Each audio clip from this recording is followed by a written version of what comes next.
أنا من الناس تنطبق عليهم الآية الكريمة ولسوف يعطيك ربك فترضى. أشهد أن الله أعطاني وأشهد أني أنا رضيت. اللهم لك الحمد حمدا كثيرا طيبا مباركا فيه. اللهم صل وسلم وبارك على سيدنا محمد وعلى آله وصحبه أجمعين. ازيكم عاملين ايه؟ رب تكونوا بخير وأحسن حال. وحشتوني من آخر فيديو نزلته معاكم، بحبكم في الله. ربنا ما يحرمني أبدا منكم يا رب، تفضلوا كده دايما منورين حياتي. فيديو النهارده فيديو حلو كده، بدأناه من الصبح بدري، وفعلا البركة في البكور بجد والله العظيم. الواحد كان بيقول اليوم والوقت، والواحد لو يطول يشتري الوقت يشتريه، وازاي الناس اللي بتطلع وتدخل وتعمل بتجيب وقت منين. فعلا لقيت ان كل ده في صحيان بدري، تصحي بدري تملكي يومك وتملكي الدنيا كلها. اللهم صل وسلم وبارك على سيدنا محمد. صحيت من بدري كده، صليت، وبعدين عملت كده كوبايه شاي علشان ايه، ادخل كده اخد باور وادخل على الشغل اللي انتوا شايفينه ده يعني، وانا كد الشغل. بلاش النهارده ان انا كروت وانسى نفسي. ففطرت كده كوبايه شاي مع بسكوته كده، واستعنت بالله وبدات يومي في غسيل المواعين. كان لازم اغسل المواعين في البدايه، انا عارفه ان المنظر يخض وكده، بس كان لازم ان انا اخوض المعركه دي مع المواعين، علشان في تحضير اكل، وتحضير الاكل يحتاج الحوض، عشان في اكله حلوه انا بحبها وانتوا كمان بتحبوها على حبي ليها، فاكيد عرفتوها. اللهم صل على سيدنا النبي. بصوا عايزه اتكلم معاكم في موضوع اللي هو يعني، بصوا بخصوص الايه اللي انا حطيتها لكم في اول الفيديو. مش عارفه متلخبطه ليه. المهم ان ايه، ان اللي سوف يعطيك ربك فترضى. الحمد لله، اللهم لك الحمد، اللهم لك الحمد. ربنا ادانا ورضانا، يمكن زي ما بنتمنى واكتر كمان. مش شرط ان يبقى العطاء ماديات، مش شرط ان العطاء مناصب، مش شرط ان العطاء حاجة ظاهرة للناس. العطاء اللي ربنا مديهوني انا كأنا شخصيا، يعني كأنا ام يوسف، اللي بحمد ربنا عليه كل ثانية وكل لحظة وكل نفس بتنفسه بقول الحمد لله، هو رضاي عن نفسي. مش مشكلة الناس شايفاني ازاي، مش مشكلة العثرات اللي بتحصل في حياتي، مش مشكلة كل ده، انا راضية عن نفسي. فعشان كده ايه، الحمد لله رب، اللهم لك الحمد. لقيت ان انا راضيه عن حياتي، وراضيه عن كل الاحداث اللي بتحصل لي، سواء شر او خير، سواء حاجه انا يعني عايزاها، حاجه انا مش عايزاها، بس بتحصل لي. بس في حته رضا، في حته ان انت راضيه عن نفسك، بص على حياتك مش بص على حياه غيرك، مقتنعه بكل اللي عندك وراضيه بيه وحباه. فده معناها ان ربنا اداك الرضا، اللي في ناس كتير بتملك حياة كتير بس مفتقدة.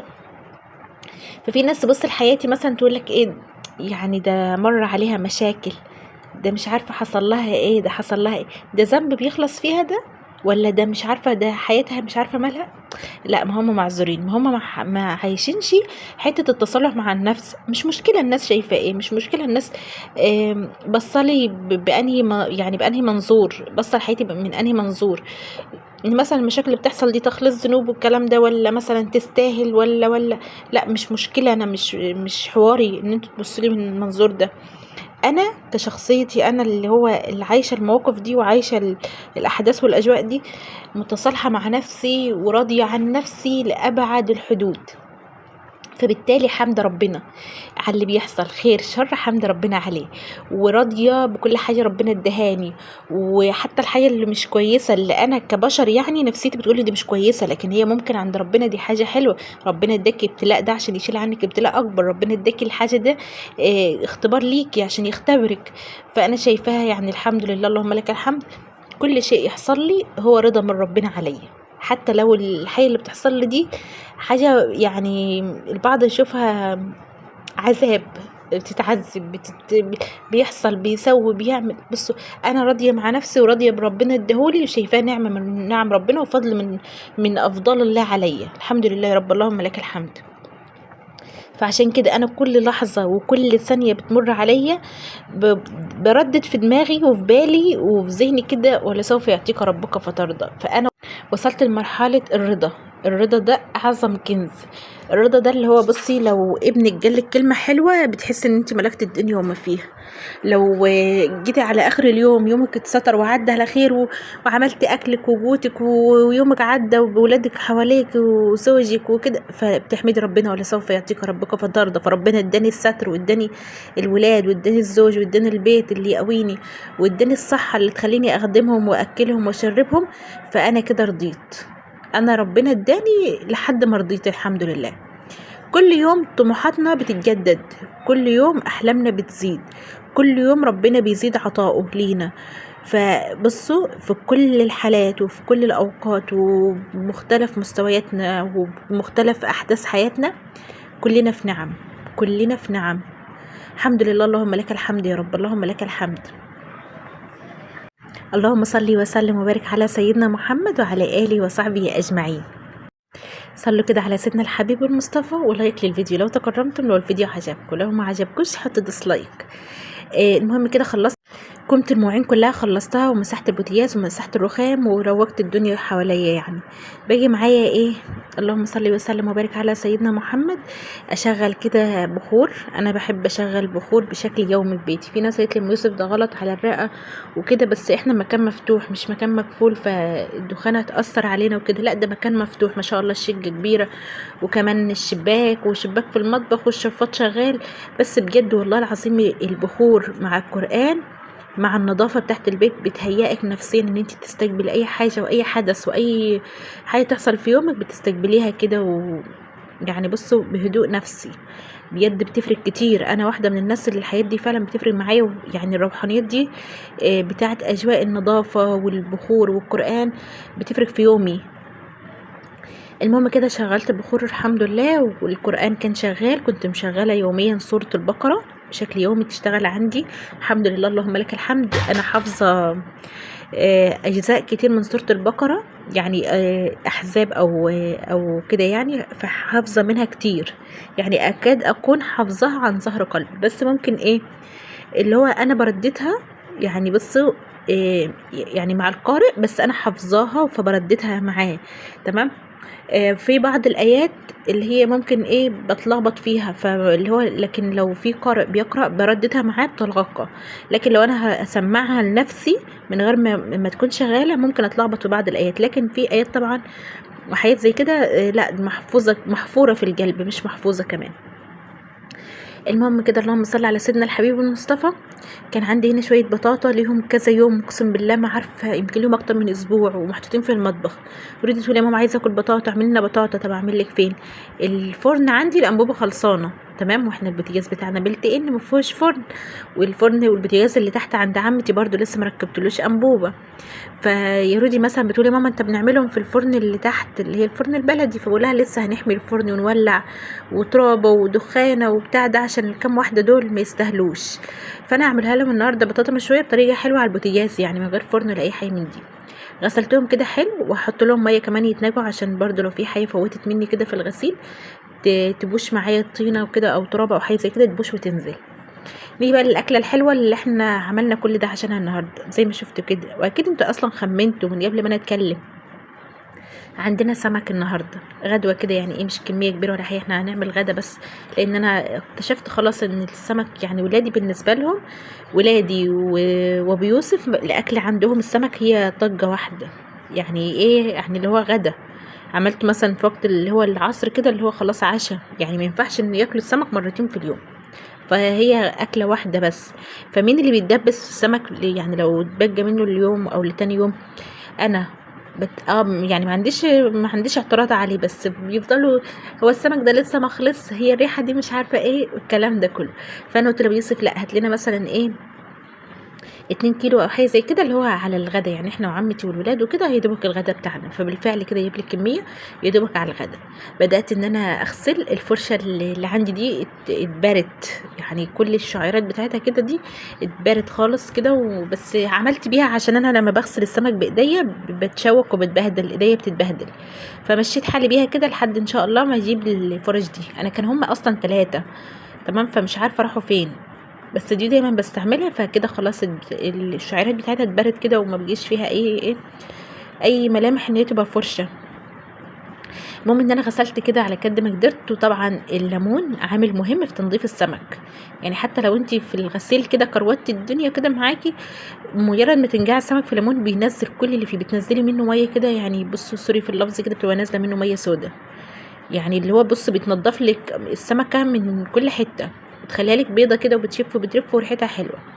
فانا هنجعه ليمون، بس للاسف برضو ما لقيتش غير ليمونه واحده بس، همشي الدنيا بيها. اللهم صل وسلم وبارك على سيدنا محمد وعلى آله وصحبه أجمعين.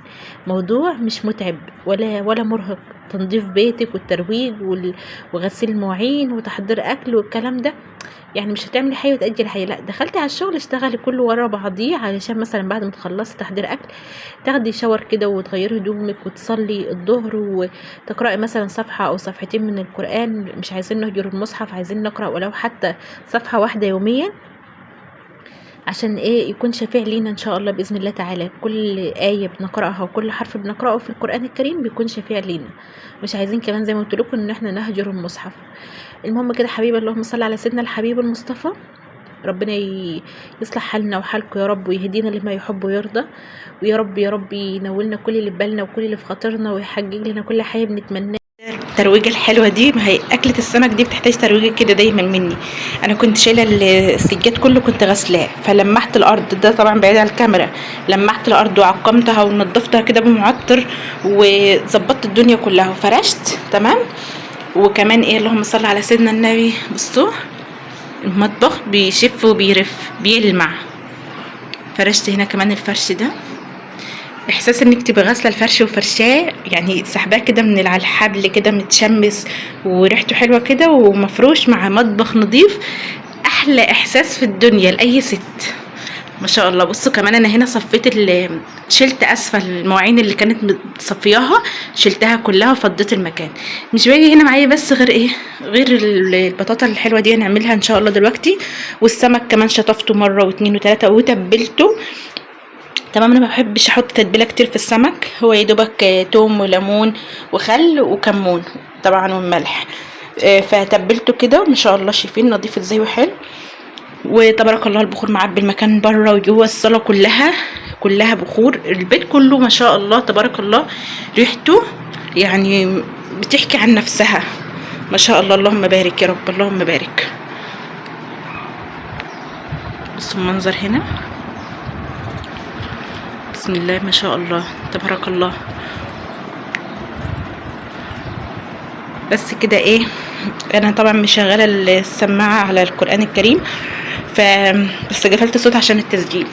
هنا بصوا، هات يا رودي فين يا ماما الدواسه بتاعت الحمام اللي انا اديتها لك؟ حطيتها بره انا مديالك تحطها قدام الحمام.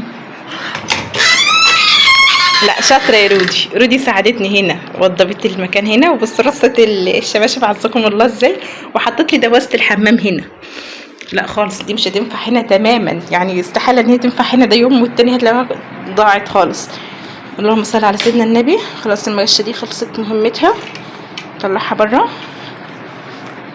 بس حطيت كده الدواسه، ده الستاند وده الستاند، فانتم متعودين يعني مش جديد عليكم خلاص كده خلصت المهمه هنا. طلع دي بره كده،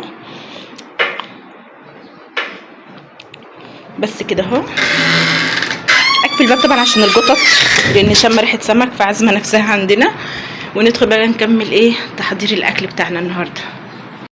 اللهم صل وسلم وبارك على سيدنا محمد وعلى اله وصحبه اجمعين. شفتوا بقى انتوا المنظر بنفسكم عامل ازاي؟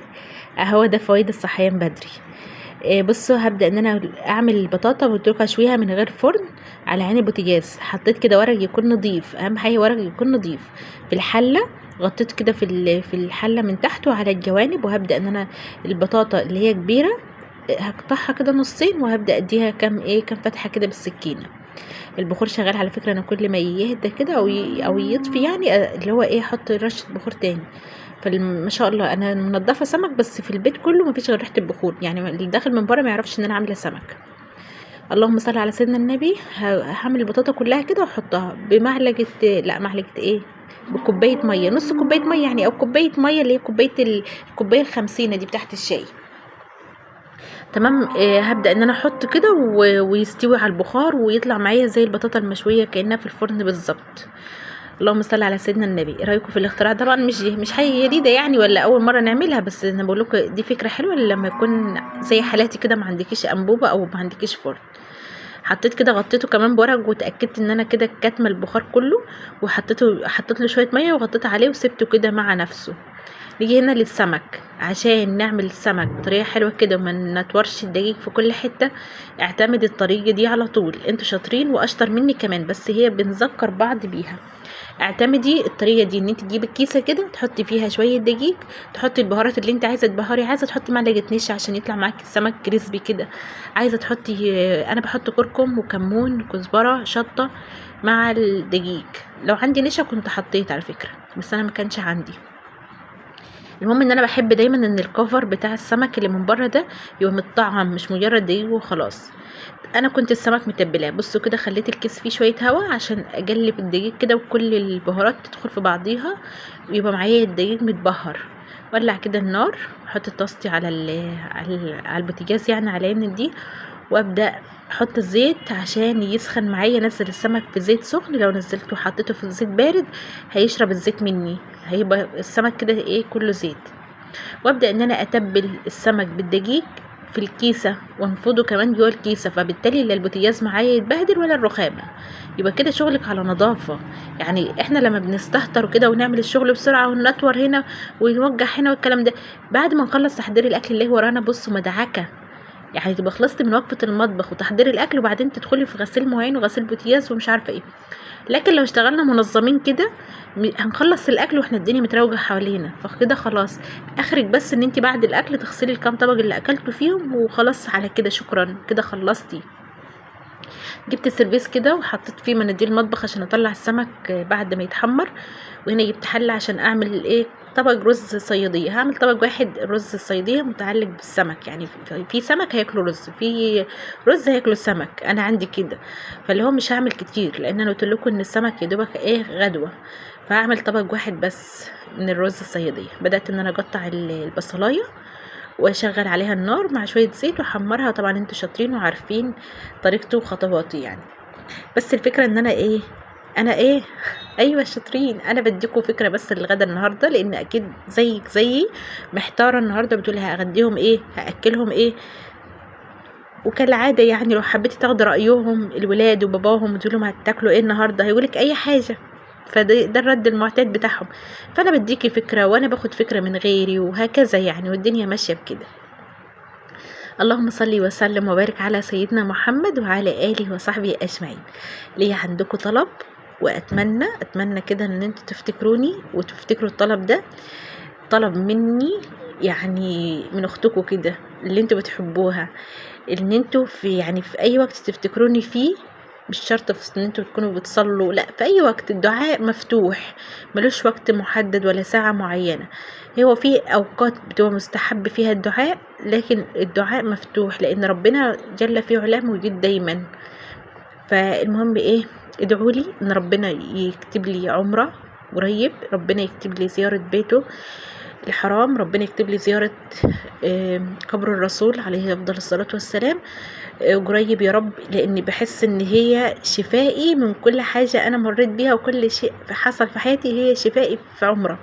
فيا رب يكتبها لي ان شاء الله باذن الله، باذن واحد احد، ويكون لي نصيب قريب ان انا اروح واصلي في الحرم واروح ازور قبر الرسول عليه الصلاة والسلام واشكي له. انا ما بشكيش لبشر، يعني انا ما بشكيش لبشر الحمد لله. كل اللي يشوفني وكل اللي معاشرني وكل اللي عارفني شايفني الشخصية القوية اللي ما بيهمهاش، اللي ما بتتهزش اللي لكن انا في الاصل بشر زيكم، بس ما بشكيش لبشر لان انا عارفة ان شكوة البشر دي ما منهاش اي افادة، ما بناخدش منها غير كلمة معلش. فانا ما بحبش حد يقول لي معلش، لكن لما اشكي ربنا ربنا مش هيقول لي معلش، لا ربنا هيطبطب عليا بحياة حلوة انا متمنياها وبنصر قريب ان شاء الله باذن الله تعالى. اللهم صل وسلم وبارك على سيدنا محمد وعلى اله وصحبه اجمعين. والله هي دي الدعوه اللي في خاطري واللي في قلبي واللي نفسي تتحقق، وبعدها خلاص مش عايزه حاجه من الدنيا. الحمد لله يا رب، اللهم لك الحمد، اللهم لك الحمد، اللهم لك الحمد. سواء الدعوة اتحججت او ما اتحججتش، يمكن ربنا فعلا يعني في حد كده من الشيوخ كان بيقول لك ايه، ان ربنا دعاك يعني بتدعيه هنا زي ما بتدعيه هناك. هو هناك طبعا ليه فضل عظيم يعني اكيد، فالواحد اضعف الايمان مثلا هو مش هيقدر او مش مكتوبه له الفتره دي او في العمر ده، او ممكن ما تكونش مكتوبه له خالص، بس على الاقل بيدعي ربنا وعنده امل في الله سبحانه وتعالى ان حاجه زي كده او حلم زي ده يتحقق. يا رب يوعدني انا وانتو كل مشتاق يا رب العالمين. خلصت الاكل كده بالف هنا وشفا مقدما ليا وليكوا ولأولادنا ولكل حد بيعمل اكل كده، وفي وقت غدا دلوقتي لو بتشوفوني انتوا بتاكلوا بألف هنا وشفا. طلعت كده طبق الرز، تمام، رز صياديه اللون البني كده، عسل عسل بصراحه، كان طعم اطعم من السمك. وعملت طبق سلطه والسمك ما شاء الله كده كان باجين حتتين بس صغيرين كده بيتجلوا في الطاسه. ودي كده البطاطا، بصوا بفتحها، طبعا البطاطا الصفراء مش بتبقى مسكره زي البيضه، فانا بفتحها كده واروح ايه رشه في قلبها كده شويه سكر، مع السخونيه بتاعتها بتدوب ويبقى زي العسل كده. الحمد لله بألف ألف هنا وشفا لينا وليكوا يا رب. بصوا مفيش احلى من كده. طبعا اللي هيقول لي ام يوسف انت جازفتي وعملتي سلطه في الطماطم ام 40 جنيه، هقول لكم معلش يا جماعه، يعني الشيء لزوم الشيء، سمك ما ينفعش من غير سلطه. هو كان نفسه بس شويه خضار وخضره كده يبقى احلى طبق سلطه، بس الحمد لله فضل ونعمه من عند ربنا. اللهم لك الحمد يا رب. اتغدينا وعمتي اتغدت والولاد وكلنا اتغدينا وغسلت الصينيه اللي اكلنا فيها، وغسلت الحاجه اللي انا استعملتها مفيش بصراحه غير في الحوض الحله بتاعت الرز وطبقين بس بصراحه عشان ما اكذبش عليكم. هنا دخلت بقى بعد الغدا نحبس كده بكوبايه شاي، وكانت المفروض محتاجه شاي بنعناع. والله العظيم الاكله دي النهارده كانت محتاجه شاي بنعناع، بس ما عنديش نعناع، فمشيناها شاي كده، شاي كشري يعني. اللهم صل على سيدنا الحبيب المصطفى. طبعا انا وبيوسف شربنا شاي، الولاد اكلوا بطاطا فخلاص يعني. اللهم صل على سيدنا الحبيب المصطفى. كده يوم يكون خلص الحمد لله، تم بستر ربنا عليا، والحمد لله فضل ونعمه من عند ربنا. ربنا يديم في حياتي دي نعم يا رب، ويحفظها من الزوال، ويرزقنا ويرزقكم من واسع فضل، اللهم امين. اتمنى فيديو النهارده يكون عجبكم، وان شاء الله باذن الله مع بعض في فيديوهات تانية كلها طاقه ونشاط وكلها خير. وربنا يجمعنا دايما يا رب في الفرح وفي السعاده وفي الهنا، وتكون كل فيديوهاتنا كلها تفاؤل كده وكلها نشاط والطاقه كده حلوه. ختمت الفيديو كده وانا رشيت شويه بيرسول عشان سبابه كده، وطفيت النور، وخلاص كده خلصت مطبخي. اشوفكم ان شاء الله على خير.